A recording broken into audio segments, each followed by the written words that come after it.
Muito bem. Bom dia, bom dia. Oi, Joana, tudo bem? Sejam muito bem-vindos. Você que está chegando agora, eu espero que essa live te encontre bem. Você que está vendo depois também. A gente vai deixar essa live disponível no Bom Dia, pessoal. Eu cheguei atrasada, né? Mas cheguei. Eu vou deixar essa live disponível lá no YouTube pelo período das inscrições do curso. Tá aí uma coisa que eu esqueci de olhar aqui, peraí. Deixa eu entrar bem rapidinho no site da Contoterapia, que daí eu já olho para passar a informação correta. O objetivo dessa live aqui, desse encontro, é para a gente conversar sobre a oficina de contos curativos que está sendo proposta, que está sendo ofertada pela Contoterapia. Eu vou te explicar de onde que vem, para que é, para que serve. Então, primeiro, eu vou falar um pouquinho sobre... Pera lá, que eu tô chegando aqui na oficina para ter os dias. Essa é uma oficina onde eu estou propondo para você o seguinte: criar e compartilhar contos curativos. Então vamos falar sobre isso. Deixa eu me apresentar primeiro. Eu sou Ana Rosseto, eu sou contoterapeuta, eu tenho, enfim, foram várias formações, né? Eu trabalhava a princípio como administradora, como consultora, com importação, exportação. E aí quando a maternidade chegou, eu pensei assim, nossa, não sei se eu vou conseguir lidar com esse negócio de me separar do filho e tal. Eu gostaria de ter uma coisa onde eu pudesse ter mais autonomia. Então eu pedi a conta e virei confeiteira. E foi um período muito legal, foi um período muito mágico de onde eu aprendi principalmente o tempo das coisas. Que eu vinha numa pegada assim, muito apurada, assim, muito, sabe, e bem pontual, bem masculina, bem de entregar relatório, bem de produzir, e de repente ir para casa e esperar o tempo das coisas, esperar o ponto do brigadeiro, esperar a bolacha decorada assar, foi uma coisa assim que eu aprendi ao tempo, o tempo das coisas. Precisei ter paciência, não dava para apressar. Se eu apressasse não ficava muito bom, se eu tirasse muito tempo depois queimava, se eu tirasse antes estava cru, e isso foi fundamental como uma metáfora para a minha gestação. A gente lá em casa buscou fazer partos humanizados, acabou não conseguindo, né? Mas ter estudado isso, ter tido contato com isso, foi nos mostrando que a vida ela é cíclica, que a vida tem um tempo e subjetivamente isso nos ajudou muito a sermos pais, nos preparou muito a sermos pais, nos fez com que a gente, tanto meu marido quanto eu, fez com que a gente acabasse se tornando um profissional muito mais maduro, muito mais maduro. Só que deu super certo, foi super legal, eu fazia em casa, engravidei, foi uma gravidez tranquila, e começou a sair, e fazer, e enfim, nasceu, e continuei trabalhando com confeitaria em casa, eu, filhote e a confeitaria, né, naquela alquimia gostosa, e depois veio o segundo filho. O segundo filho não foi exatamente como o primeiro, foi completamente diferente, e eu ficava enjoada demais, eu vomitava demais. Meu Deus, aquele cheiro de glacê, aquele cheiro de cupcake que eu não dava mais pra mim, eu tive que abandonar. Foi muito difícil, sabe? Abrir mão. Muito difícil. Muito difícil abrir mão do que eu acreditava que era a minha perspectiva, a minha personalidade, enfim.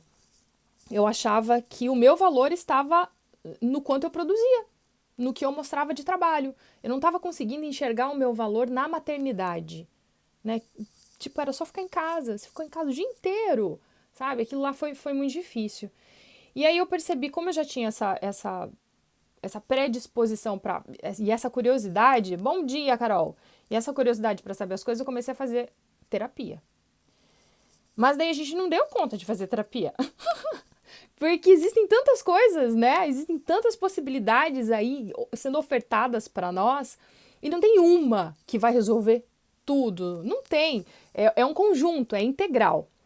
Então, chegou um ponto que a gente falou: nossa, em vez de fazer a terapia, vamos fazer o curso e vamos aprender nós e a gente aplica em casa. E foi o que aconteceu. A gente começou a fazer vários cursos. Um deles foi a reprogramação biológica. Tanto eu quanto meu marido fomos convidados pela Sarinha e pelo Maurício, lá da Valente. E a reprogramação biológica foi um curso de um ano inteiro. A gente estuda nova medicina germânica, a gente tem noção de constelação familiar sistêmica, das leis do amor de Bert Hellinger, de PNL, de saúde quântica. Nossa, você vê muita coisa lá, sabe? E aquilo foi... Falei, nossa senhora, cara, esse negócio é muito legal. Você entender que a sua percepção de mundo faz toda a diferença na saúde e no bem-estar que você vive, na maneira como você resolve os conflitos, né? A gente foi motivado pelos filhos, mas no final das contas foi um baita benefício. E aí começava uma das coisas da conterapia. E, aliás, a principal coisa da conterapia, que é o que eu sigo, assim, sabe? Que eu tenho como referência. Percepção de mundo. Eu quero muito que as pessoas que entrem em contato com esse trabalho tenham consciência das percepções de mundo que elas têm e como elas têm escolha. Porque quando você começa a ter consciência, você tem escolha, né? E eu, lá na frente, eu fui achar nos contos uma ferramenta para me mudar a minha percepção de mundo. De repente, quando eu entrava em contato com diversas histórias, seja mitos, contos de fadas, o que for, história biográfica, de repente, quando eu ouvia uma história, eu estava lá naquele mundo.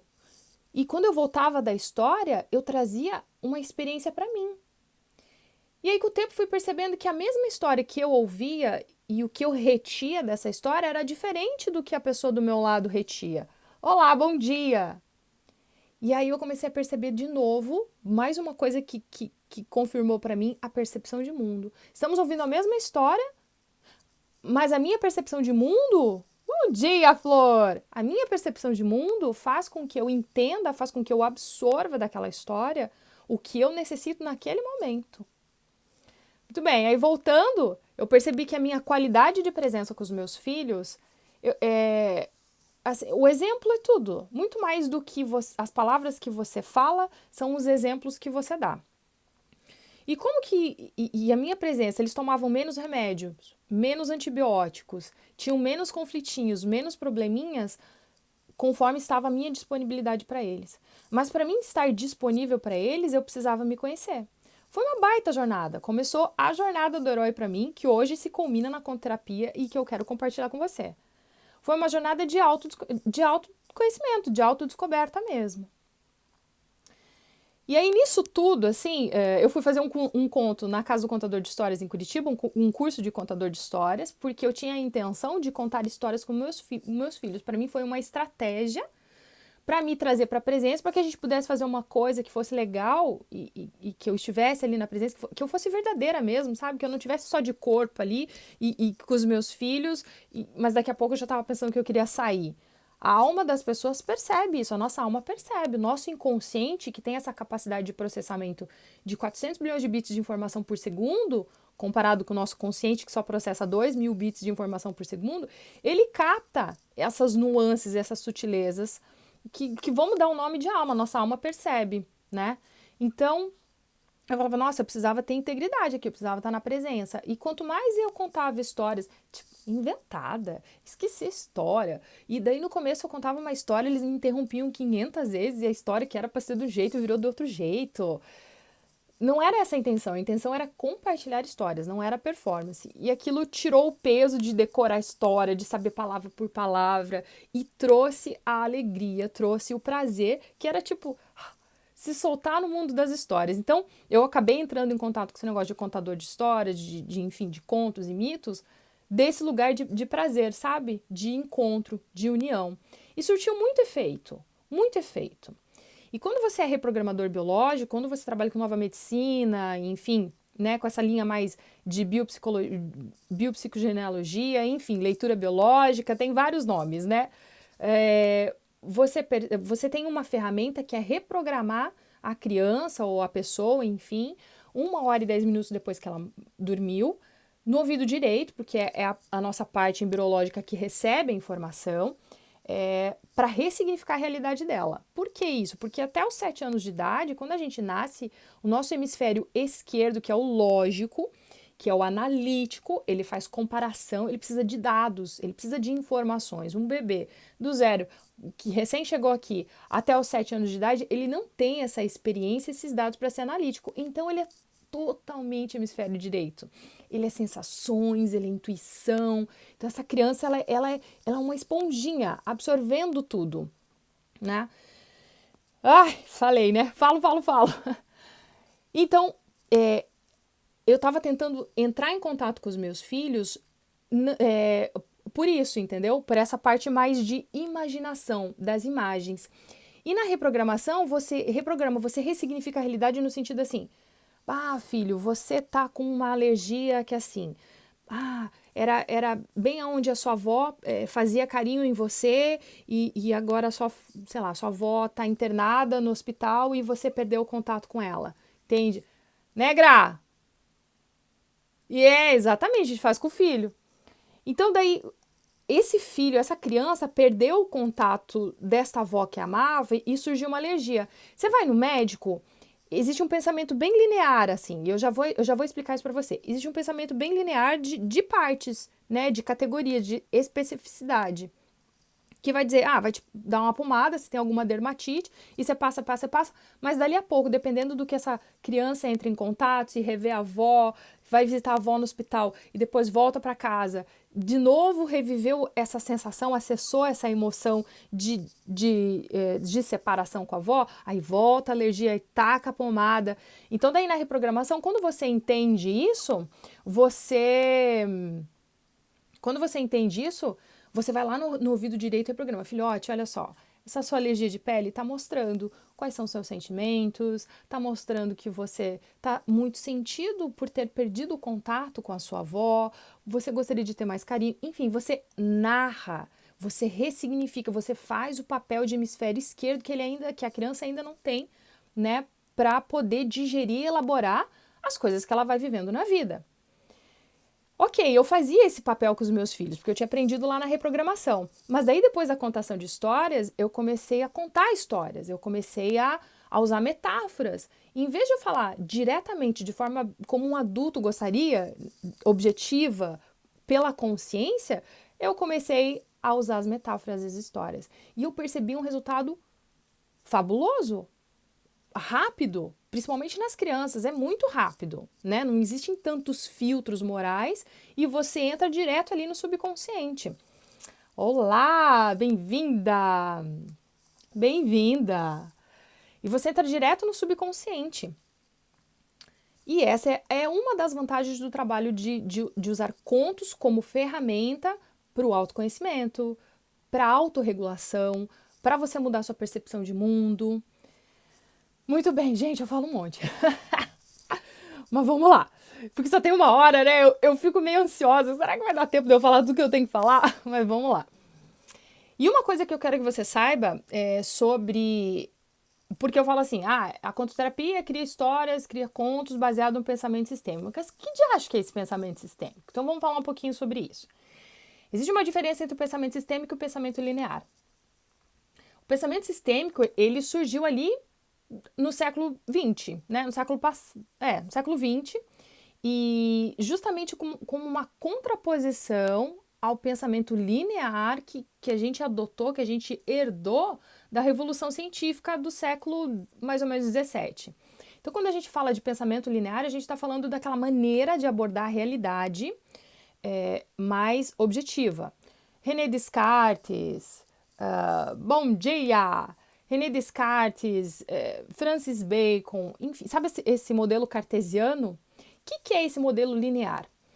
Então, os cientistas da época, eles foram percebendo que você pegava, por exemplo, um corpo humano, você disseca o corpo humano inteiro em sistemas, e depois em órgãos, e você em grupos e subgrupos, e daí nesses subgrupos você pega a parte e você vê qual que é a especialidade dessa parte.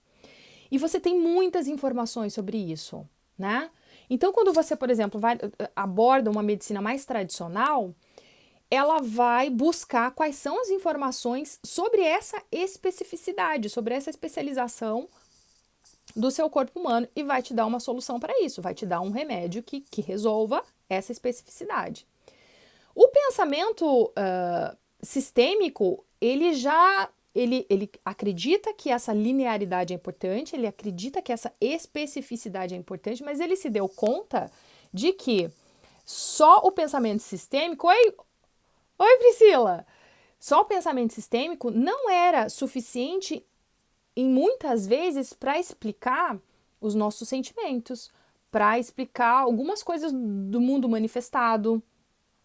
Então, de repente, aquilo não falava sobre sentimentos, sobre necessidades, sobre impressões, sobre emoções, né? Esse pensamento linear, ele não estava sendo suficiente para responder isso, faltava alguma coisa.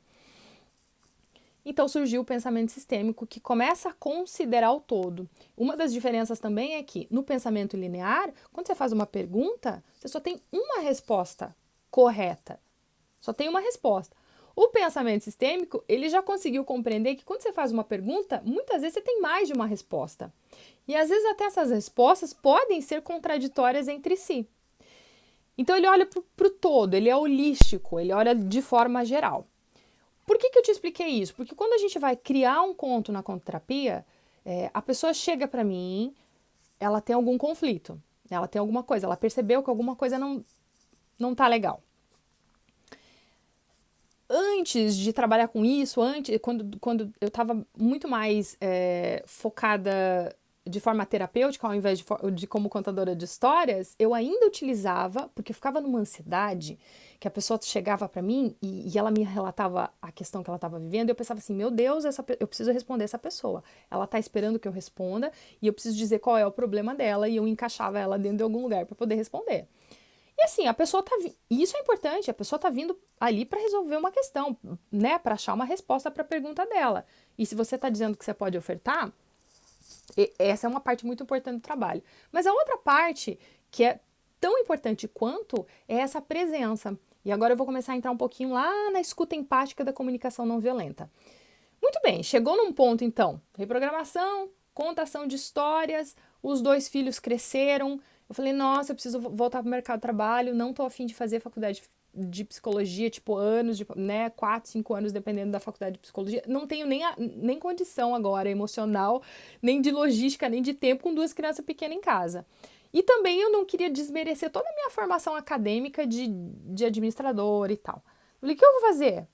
Gosto muito de desenvolvimento humano, faz sentido para mim. Não quero necessariamente ficar olhando para o passado, mas eu gostaria muito de ter alguma coisa que me colocasse na ação, que trouxesse resposta, que instigasse a minha busca por mim mesmo.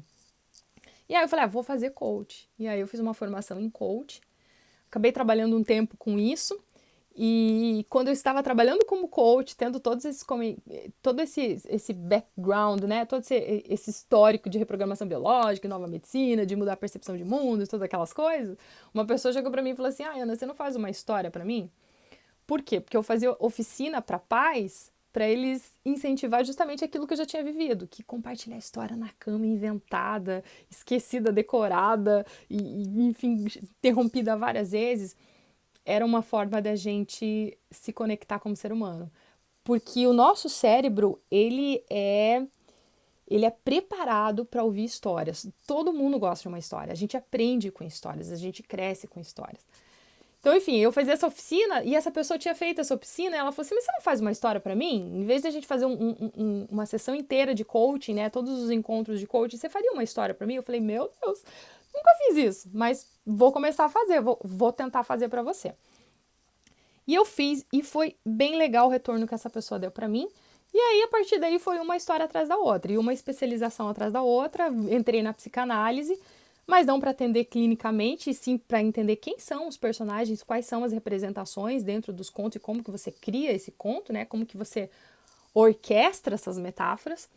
E hoje a gente mora aqui na Inglaterra para poder fazer contação de história e storytelling no Emerson College, que é do Rudolf Steiner, nossa senhora, né? Que é uma de vida. Enfim, volta. Expliquei para você então o pensamento sistêmico. Por quê? Porque quando a pessoa chega para você ou você tem um conflito e você quer criar uma história, você vai conseguir identificar aquilo que você não quer.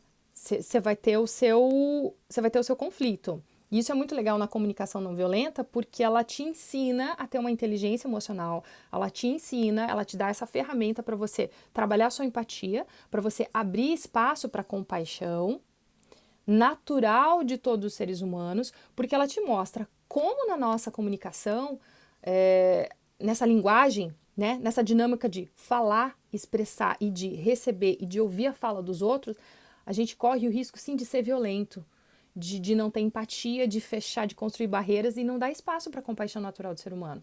Então, essa qualidade de escuta, de você saber o que bloqueia a compaixão ou não, ela te traz uma consciência que, de novo, estamos trabalhando as percepções de mundo, né? Se eu olho achando que o outro está errado, que o outro é egoísta, e eu me comunico desse jeito, e eu me organizo mentalmente desta forma, eu estou muito voltada para fora. A minha percepção de mundo é uma. Agora, quando você faz um processo de empatia e de comunicação não violenta, e você começa a olhar para dentro e perceber que o que eu estou sentindo aqui?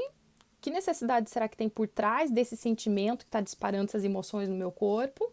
Então, inevitavelmente, você muda, né, de ângulo para você se auto-observar, para você se auto-analisar. Então, de novo, você percebe como tudo vai casando justamente para a gente olhar de forma mais completa, mais ampla, assim, mais holística. Então, quando eu penso em contoterapia, eu tenho uma metáfora assim, visual que me ajuda muito. A pessoa chega, ou eu tenho um conflito, ou meus filhos têm alguma coisa, e é como se eu tivesse um monte de pecinhas de quebra-cabeça. Então, chega um monte de informação. E esse é um processo de você pegar pecinha por pecinha e para tentar fazer um quadro daquilo, para você conseguir enxergar, para você conseguir compreender aquilo. E depois que você tem esse quadro, o próximo passo, que eu diria a próxima metáfora, é você começar a pegar quais são os diamantes, né? Ou, enfim, imagina que você está separando feijão. Quais são os feijões que são bons para você poder escolher para narrar uma história, para contar uma história. Então é isso. Deixa eu explicar para você o que a gente vai ver, assim, de maneira bem geral, né? Fala um monte. Deixa eu explicar para você quais são os passo a passo lá da oficina. Então, na oficina de contação, na oficina de contos criativos, onde a gente vai aprender a criar um conto, são para poucas pessoas, porque eu já percebi que para mim funciona muito fazer para poucas pessoas, porque dá tempo de eu me conectar. Eu via que uma das coisas que me motivava era conseguir me conectar. Quando eu fazia para muitas pessoas, não dava tempo. E eu ficava numa ansiedade de não ter conseguido me conectar e ouvir com a pessoa e não sentir que a pessoa também foi vista e enfim, foi valorizada. Eu falei, eu preciso fazer para menos. Então, eu faço oficina para menos pessoas justamente para dar o espaço e o tempo de todos serem considerados. Menos pessoas também facilita porque este, querendo ou não, é um trabalho de vulnerabilidade. É um trabalho onde você vai acessar a sua autenticidade. E se tem muita gente, às vezes a gente tem medo, a gente tem receios que fazem com que a gente não se exponha. O que será que os outros vão pensar de mim se eu falar isso? E aí, quando é menos pessoas participando, é menos intimidante, né? Então, é para poucas pessoas. A oficina vai começar a primeiro dia. Depois eu falo quando vai começar. O primeiro encontro da gente é sobre como andar entre os mundos. E esse é um papel do contador de histórias. O contador de histórias, ele anda entre os mundos. Entre o mundo aqui presente. Oi, Simone!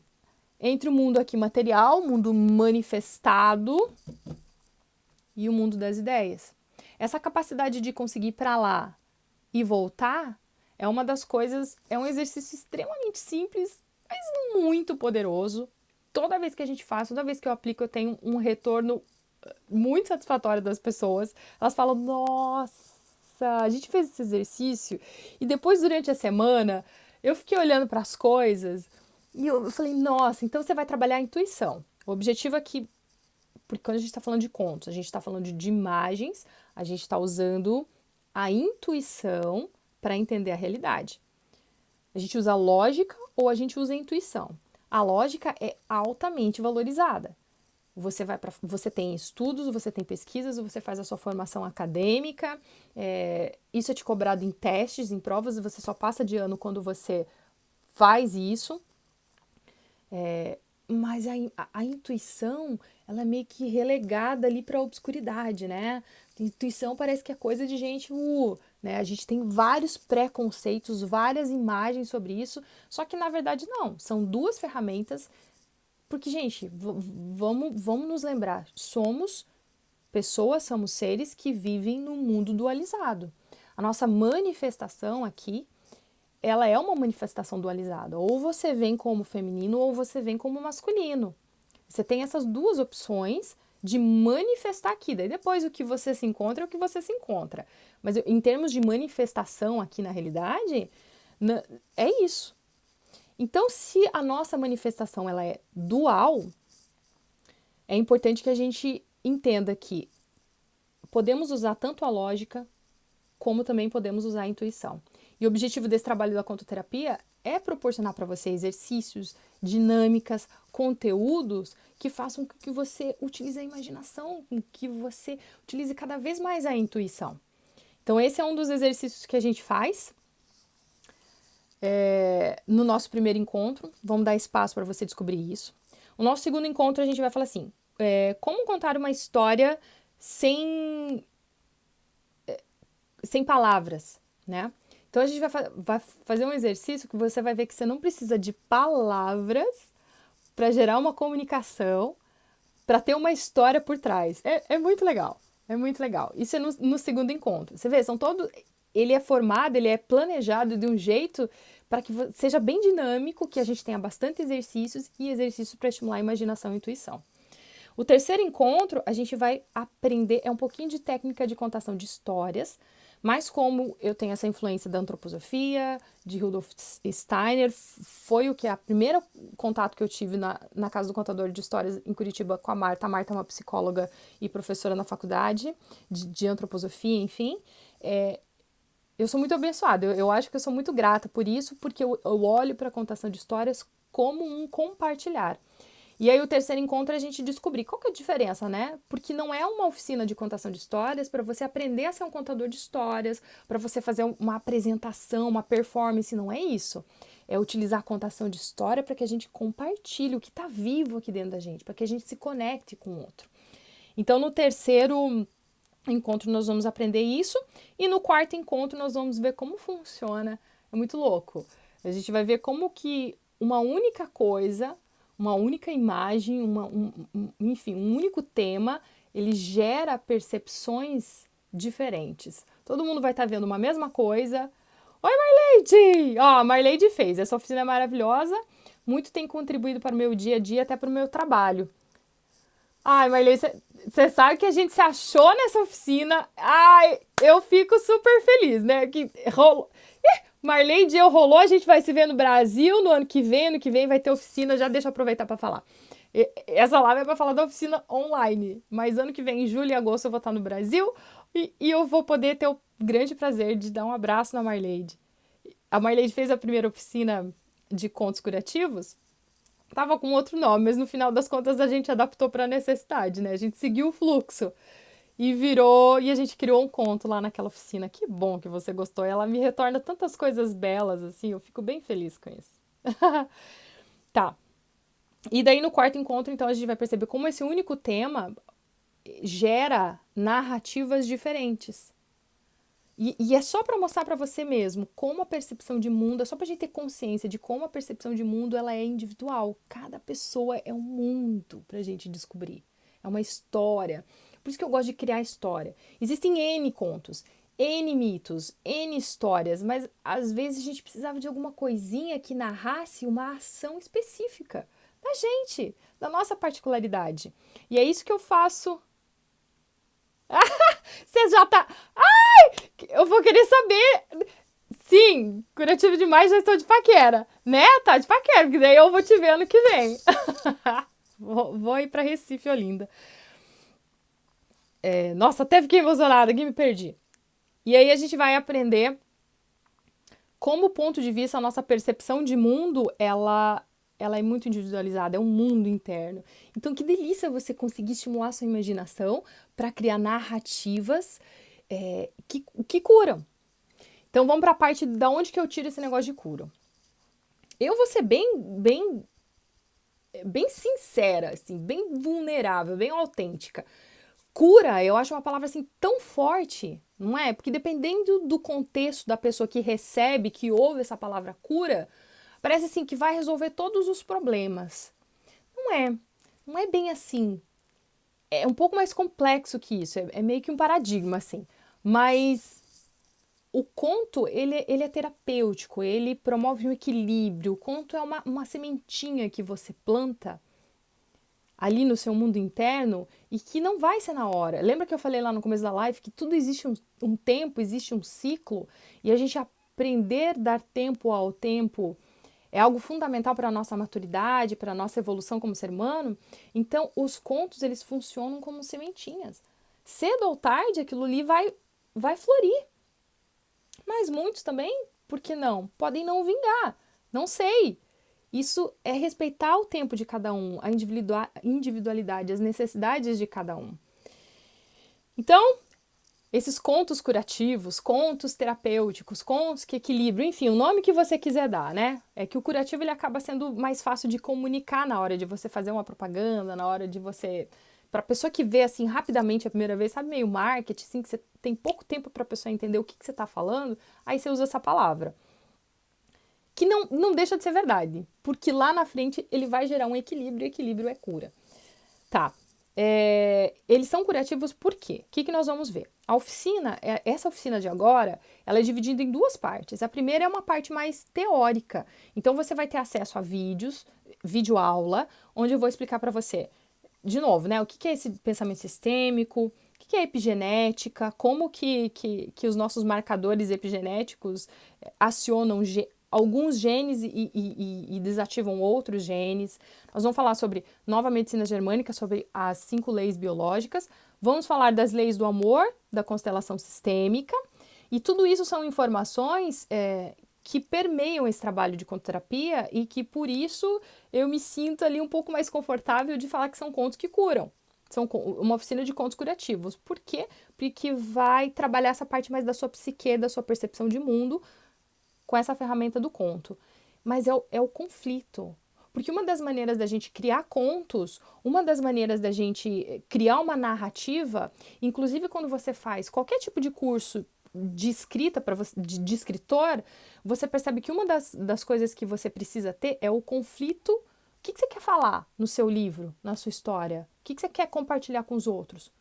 E o que nos faz ficar ligados na história é como aquele personagem superou uma crença limitante, como ele precisou, o que ele precisou mudar internamente que refletiu externamente. Todas as histórias basicamente são sobre isso. A gente fica ligado na história para saber como de acha essa pessoa resolveu esse problema. Você não quer saber fora, né? O fora, o enredo, ok, né? Tem vários enredos, depende da sua imaginação, depende do tipo de público-alvo. Agora, você quer saber o personagem, é isso que faz a gente ficar ligado. Então, quando você faz esses cursos de escritor, você percebe que é essa mudança interna, é a mudança de percepção. A vida, eu enxergava a vida de um jeito, então foram acontecendo eventos, eu fui fazendo escolhas que me levaram para um momento que eu falo, nossa, não dá mais. Eu preciso fazer alguma coisa, desse jeito não dá, porque a vida tá me mostrando, tá rolando um monte de coisa que não dá certo, que eu não vou conseguir. E aí você aprende a ressignificar, a mudar a sua percepção de mundo de uma forma que as coisas entrem em equilíbrio, que elas fluam. E aí você faz isso, e aí você pode...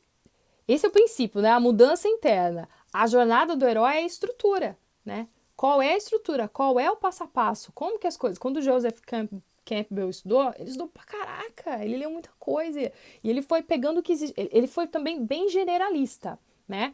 Mas a gente começa dessa coisa mais geral, mais ampla, e aí a gente vai aprofundando no individual da pessoa. E a jornada do herói é justamente uma estrutura que nos auxilia muito pra gente saber, tá, e agora? Qual que é o próximo passo? Então, daí você cria esses contos, é curativo, porque olha que bacana. Quando você estuda reprogramação biológica, na verdade a pessoa vai vir para você com um conflito de saúde. Claro que ninguém chega aqui e fala assim, Ana, eu tenho um câncer, faz uma história para mim, me cura. Não chega nesse ponto. Mas por que não? Seria um trabalho muito prévio de mudança de percepção de mundo. A história que seria contada, era uma semente que seria plantada, que queria crescer, queria trabalhar a subjetividade dessa pessoa de tal forma que o corpo dela, o biológico, né, o corpo físico dela iria ativar ou não determinado, né, iria influenciar os marcadores epigenéticos dela para ativar ou não os genes que vão trazer câncer ou não. Eu sei, tô dando parece super isso que eu tô falando, assim, nossa, que exagero que ela tá falando, mas não, acredita, tem muitas pesquisas e muitos pesquisadores, filósofos, enfim, pessoas de várias áreas que estão estudando cada vez mais como que funciona esse pensamento sistêmico, como as coisas estão interconectadas.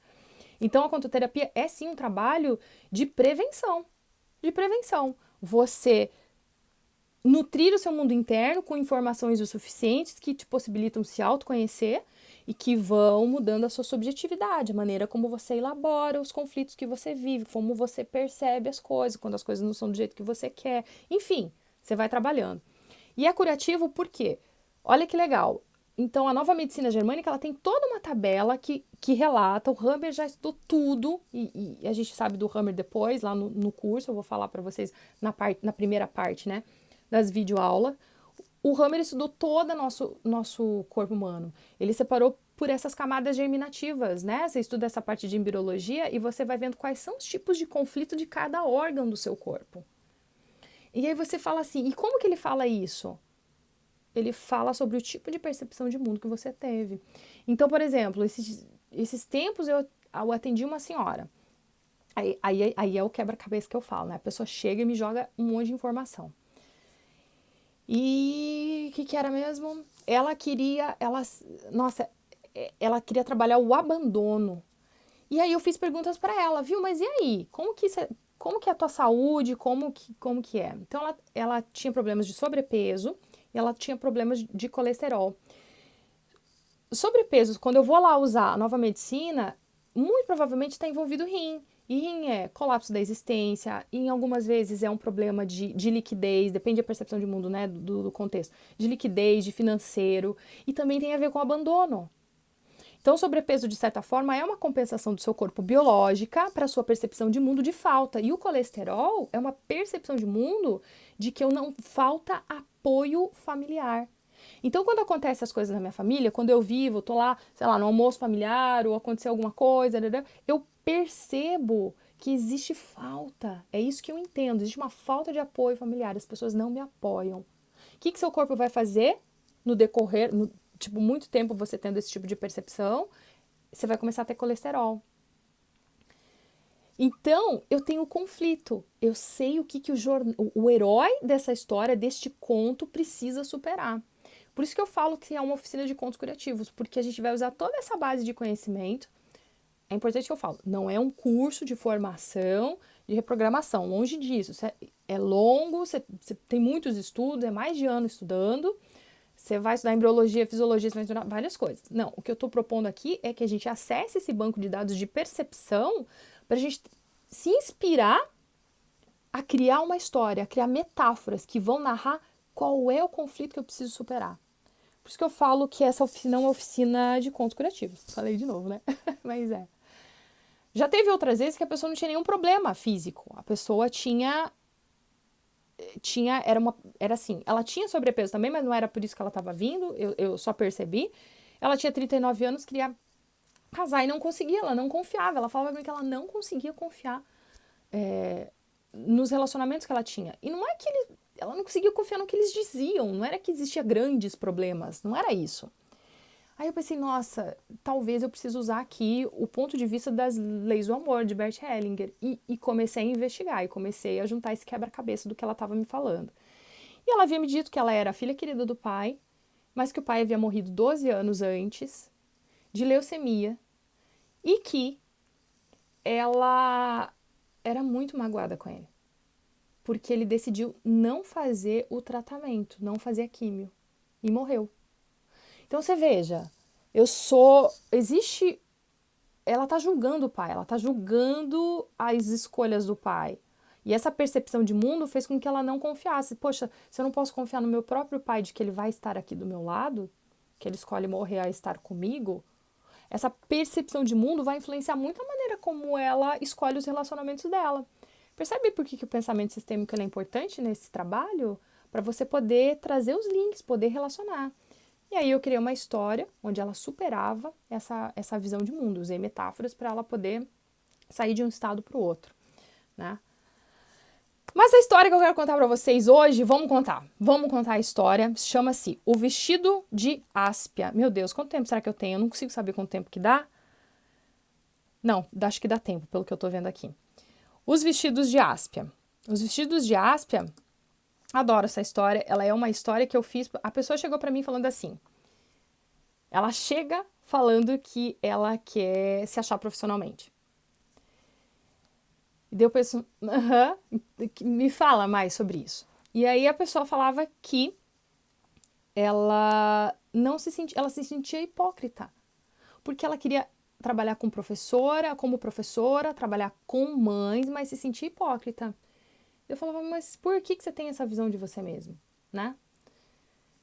E ela me explicou que ela tinha feito uma escolha há alguns anos atrás, uma escolha muito difícil, e que aquilo acabava com ela, ela não conseguia aceitar aquilo, sabe? Ela tinha feito um aborto e hoje ela já era mãe, e aquilo era um conflito, tava difícil, tava muito difícil para ela. E ela pensava assim, como que eu vou trabalhar de professora com mães, sendo que eu sou essa pessoa horrível, entendeu? Só que aqui o meu trabalho não é um trabalho de voltar lá, ressignificar, eu não sou psicoterapeuta, não sou psicóloga, embora seja estudante de psicanálise clínica, não é esse o objetivo aqui. Então não é ficar voltando, a gente não ficou se vendo. Mas essas coisas, eu preciso fazer essa pergunta, porque eu preciso me situar nas informações que vêm do passado. Legal, eu fiz essa pergunta e como eu fiz coach, eu perguntei para ela, tá, mas e aí, né? O que é um lugar ideal para você? Entre várias outras perguntas, né? O que é um lugar ideal para você? Onde que você quer chegar? Então eu já mais ou menos tinha, eu usei o pensamento da lei sistêmica para isso, então eu tinha mais ou menos o conflito. E claro, se eu não acho na reprogramação biológica, tanto na constelação familiar quanto nas informações de nova medicina germânica, de biológico, sempre tem a comunicação não violenta e os sentimentos e as necessidades. Então, alguma coisa vai ser utilizada aqui para mim poder criar essa narrativa, esse contexto. Então, eu sabia, eu tinha as informações do passado, levantei, eu tinha essa informação de onde ela queria chegar e eu precisava construir uma história. Eu precisava construir uma história que narrasse essa superação desse conflito. Então, eu fiz a história, Os Vestidos de Áspia, e eu vou contar para você. Tomara que dê tempo, dá tempo, acho que dá tempo. Então, vamos lá. Então.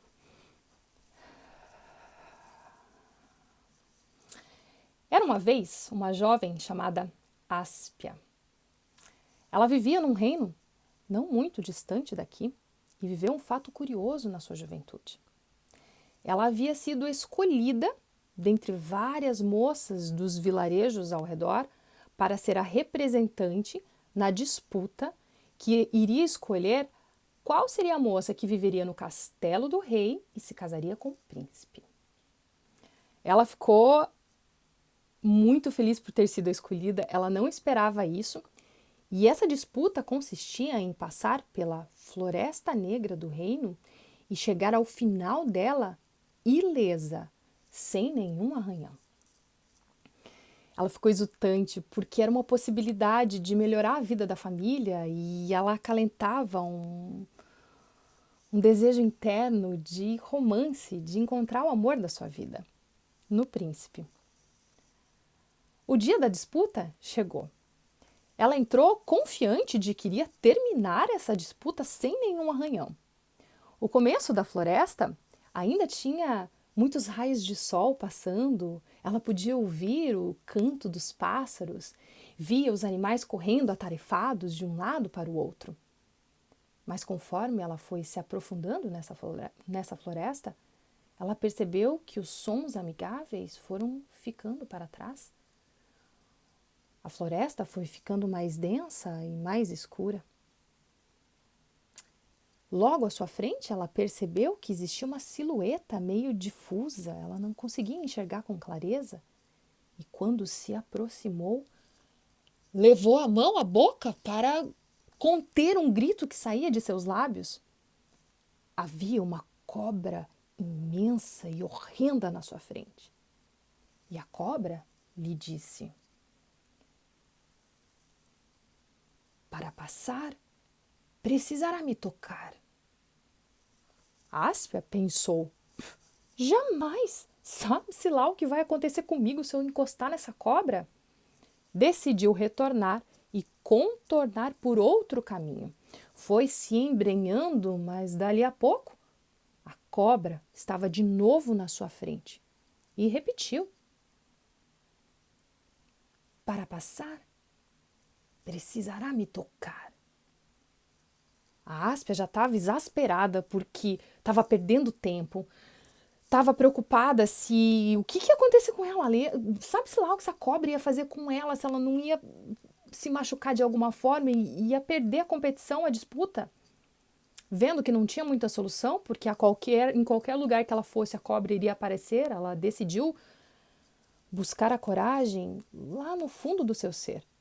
Fechou os olhos e lentamente tocou na cobra. A cobra se transformou no ar em 2 vestidos e uma voz falou: estes são 2 vestidos. Um simples e gasto, o outro lindo e esvoaçante. Saiba qual escolher. Áspia pegou os 2 vestidos e continuou seu caminho. Quase no final da floresta, ela encontra espinhos e galhos retorcidos, uma imensidão de galhos para todos os lados que ela olhava, ela não via o fim. O único jeito de terminar a disputa e chegar no final da floresta era passando pela parede de espinhos. E ela soube que precisava usar aquele vestido mais rústico, mais grosseiro. Se trocou, passou pelos espinhos e finalmente chegou no final da floresta. Quando olhou para os lados, viu que havia sido a primeira a terminar e ficou muito feliz. Foi levada para o castelo e quando lá chegou, percebeu que aquele vestido rústico, remendado, não era adequado para o local. Viu que era momento de tirá-lo e colocar o vestido lindo e esvoaçante. O seu treinamento como princesa durou muitos anos e quando ela finalmente terminou, se casou com o príncipe. Eles foram felizes por muitos e muitos anos. E Áspia percebeu que dependia somente dela a escolha do que fazer. E é isso, contei a história para vocês. Oi, marido! Oi, Léo! Essa é a história do vestido de Áspia. Geralmente eu dou mais tempo, né? Uma das minhas coisas nesse treinamento que eu faço de contador de histórias é que, enfim, todo final... Lindo, né? Então, essa é uma história criada numa sessão individual de contoterapia. Eu pedi a permissão dela e ela falou que sim, que eu podia contar essa história. Daí eu falei, mas eu vou ter que falar o contexto. Ela falou, não tem problema. Eu falei, eu não falo seu nome nem nada. E ela me liberou para contar a história dela. E eu contei. Então, ai meu Deus, tá quase acabando meu tempo. Então você percebe, vamos falar um pouquinho dos elementos dessa história? Então na hora de você buscar, eu pensei assim, gente, ela tem um grande conflito que ela não está aceitando. Ela não está aceitando, mas essa história faz parte dela, essa decisão faz parte dela. Ela vai carregar sempre. Que tipo de lição que ela quer tirar dessa história? E foi o que eu falei. Se apaixonou, né, Joana? É lindo, né? Gente, adorei. Eu também adoro essa história do vestido da Áspia. Ela... Deixa eu continuar falando, então, dos elementos simbólicos. Florestas, geralmente, quase sempre, nos contos, estão falando desse nosso mundo interno. Ela precisava entrar ali. A cobra, quando eu estava no atendimento, eu perguntei para ela, você tem medo de alguma coisa? Qual é o seu maior medo? Assim, ela falou assim, nossa, tem gente que fala que é de barata, eu ia falar que é de barata, né? Barata, sapo, medo de escuro. Ela falou que ela tinha medo de cobra. Então eu projetei na cobra essa escolha que ela fez. E que ela ia precisar conviver com aquilo. Quando a gente está falando... Então, obviamente, a floresta negra é justamente essa parte do mundo interno dela que é difícil, que está na sombra, que é desafiador, que a gente não enxerga direito, que a gente não sabe o que tem ao nosso redor, que traz medo, que traz desconfiança. A cobra é a aprovação dela. Na verdade, a maior aprovação dela é a cobra. Não é passar pelos espinhos lá depois para poder vencer a disputa e casar com o príncipe. É tocar na cobra. E é saber, principalmente, escolher o resultado desse toque na cobra. Ai, que bom, Gra! Para cada pessoa... Eu vou contar o que aconteceu com ela. E aí, os vestidos, metaforicamente, capas, vestidos, as roupas em si, elas, metaforicamente, são a nossa proteção. São o que a gente usa para proteger o maior órgão do corpo, que é a pele. E a pele funciona para quê? Para que a gente tenha contato ou para que a gente tenha separação. Lembra? Ela teve uma separação, a escolha dela gerou uma separação. Vou deixar. A escolha dela gerou uma separação. Ela precisava conviver com isso. Aquele vestido rústico, aquele vestido remendado, grosseiro, é aquela parte da consciência, é a dualidade dela. Ela precisava escolher. E tem momentos que é justamente a experiência de ter passado por isso que traria a força interior para ela passar pelos espinhos. É justamente essa experiência que traria condições para ela ser uma professora, para trabalhar com mães, porque ela conhece os dois lados da maternidade. O da perda, e ainda é uma perda por escolha, não deixa de ser uma perda, que ela carrega, e o da filha que é viva, enfim, hoje inclusive ela está grávida do segundo. Ela falou para mim que ela, e aí enfim, superou, mas tem escolhas, nem sempre eu vou usar esse vestido rústico, não preciso. Eu preciso escolher essa parte mais leve, né? Então a narração da história foi isso. Ela falou para mim que ela ouviu por 7 meses essa história. Ela adorou a história. Ficou ouvindo, assim, frequentemente. No curso, no atendimento, na conterapia, eu peço que a pessoa ouça de 20, eu pedia 21, daí a Letícia me falou dos períodos da lua, eu falei, verdade. Então eu tô pedindo de 21 a 28 dias que a pessoa ouça à noite, no ouvido direito, antes de dormir, para que essas imagens comecem a povoar o mundo interno dela, para que as imagens em ação vão nutrindo ali o inconsciente, o subconsciente, para que a gente comece a mudar a nossa percepção de mundo. A gente tem uma escolha de percepção de mundo, entende? A gente se enriqueceu. Obrigada! Que bom que você gostou de ouvir. Agradeço também. Ela viu por 7 meses e ela decidiu trabalhar como professora. Ela estava trabalhando como professora e ela falou para mim que ela estava... Isso já faz anos, né? Ela falou para mim que ela estava se sentindo muito realizada, que ela escolheu, que ela entendeu. Então, assim, você percebe? Foi uma sementinha plantada 6, 7 meses antes. Levou esse tempo para germinar e crescer nela. E agora ela está fortalecida, vem de dentro para fora. Então, nossa, eu sou super apaixonada por contos, por imagens. Eu espero que eu tenha explicado para você como que funciona a beleza disso. Vamos lá, vamos para as datas então, né? O que eu anotei aqui? Tá. Então, a primeira parte da oficina é essa parte teórica, onde a gente vai ter essa parte mais técnica, que são essas informações que baseiam um trabalho, que norteiam, que inspiram o trabalho da conterapia. E os encontros que vão ser bem mais dinâmicos. Então, já me perguntaram assim, Ana, dá para gravar e ver depois? Olha, eu sugiro que você não faça isso, porque depende muito da sua presença, é dinâmico, vai ter exercício. Depois você vê gravado e você fazer sozinho em casa, sem ter a possibilidade de trocar com todo mundo, não vai ser tão rico. As datas são dia 11 de janeiro, dia 18 de janeiro, dia 1º de fevereiro e dia 8 de fevereiro, às 14 horas do horário de Brasília. Quanto tempo que dura? Depende. Geralmente, eu faço assim, 1h30, mas nunca dá 1h30. Tá? Já vou falar. E aí o meu marido falou assim, já coloca 2h30, porque vocês ficam sempre papeando. Você fala que você vai vir, você não vem, você fica, eu só ouço você dando risada. Então assim, vem, é um horário flexível. Pode ser que demore 1h30, 2 horas, pode ser que a gente vá para 2 horas e meia. O último encontro que a Marleide falou ali, a gente ficou 4 horas. Meninas, a gente tava em 3 no final, no último encontro. Eu não ia fazer. Daí eu falei, guria, vocês querem fazer? Não deu o pedido mínimo, não deu a quantidade mínima. Ela falou, não, quero fazer. Daí a gente fez só em 3. E só em 3 nós ficamos 4 horas. Vocês não têm noção como é legal. E aí, então é flexível, tá?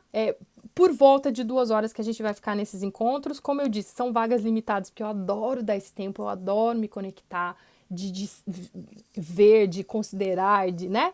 E isso é o que enche o coração. Que mais? Presta atenção no site, eu vou deixar www.contoterapia.com.br, vai lá na loja, clica em oficinas, você vai ver que tem um desconto retroativo, tá? Tem um valor lá. O primeiro lote, o primeiro valor de desconto, que é de 25% de desconto no valor da oficina, acaba agora no final do mês. Aí o mês inteiro de dezembro, se eu não me engano, é 10% de desconto, daí ano que vem já é o valor integral. Jô, deixo sua vaga. É isso, né, Marleide? Fazer oficina nos envolve e remete a um mundo muito profundo. De fato, gente, eu tô falando, vocês vão experimentar como é abordar a realidade pela intuição, como é usar a imaginação. E assim, esse é um primeiro trabalho que vai reverberar ali, é uma pedrinha que a gente joga no lago, você vai ver. Muito simples, muito lúdico, mas não se engane, é muito profundo. Eu amo, eu agradeço vocês por terem ficado comigo nessa live até agora. Daqui a pouco o Instagram vai me cortar e eu espero ter dado, eu acho que eu dei todas as informações. Quem tiver qualquer dúvida, por favor, entre em contato, que é um prazer falar sobre isso. E a gente se vê em janeiro, então, nas oficinas. Um beijão para vocês e um excelente domingo, que vocês tenham, se você for homem, pensa numa capa ou pensa num paletó, e se você for mulher, siga com os vestidos, saiba que é uma escolha que depende de você. É só você fazer a escolha. Um beijo. E todas elas estão valendo, hein? Todas elas estão valendo. Beijo, gratidão. Até!